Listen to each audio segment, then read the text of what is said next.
Well, in terms of the reaction from some of her European counterparts, Leo Varadkar, the Irish Taoiseach yesterday, speaking ahead of that dinner, said that he'd essentially seen no real movement on the Irish border question since March. So you get a sense of his scepticism there.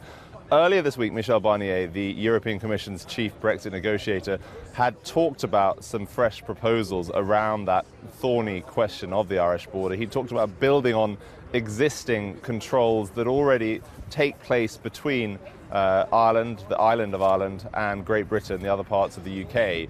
And he talked about building on those sort of technical sets of checks and controls. Theresa May, as you sort of pointed out there, Jeff, not thrilled with this proposal because, of course, the big question is about territorial integrity.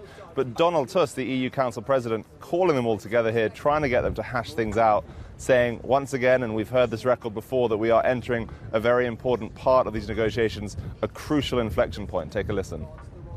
The Brexit negotiations are entering the decisive phase. Various scenarios are still possible today, but I would like to stress that some of Prime Minister May's proposals from Chequers indicate a positive evolution in the UK's approach, as well as a will to minimise the negative effects of Brexit.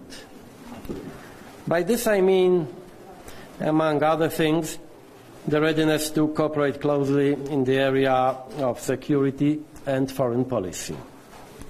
On other issues, such as the Irish question or the framework for economic cooperation, the UK's proposals will need to be reworked and further negotiated.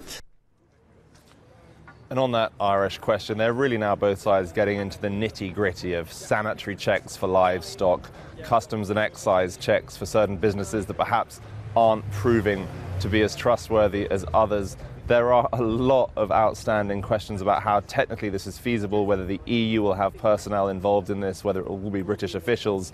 But Theresa May is still very concerned about getting this past her DUP allies. Take a listen to what she said about the border. We've always recognised that there are unique circumstances that apply in Northern Ireland, for example, in relation to checks for some agricultural projects. But what we cannot accept is seeing Northern Ireland carved away from the United Kingdom customs territory, because regardless of where the checks would be, what that would mean would be that it would be a challenge to our constitutional and economic integrity.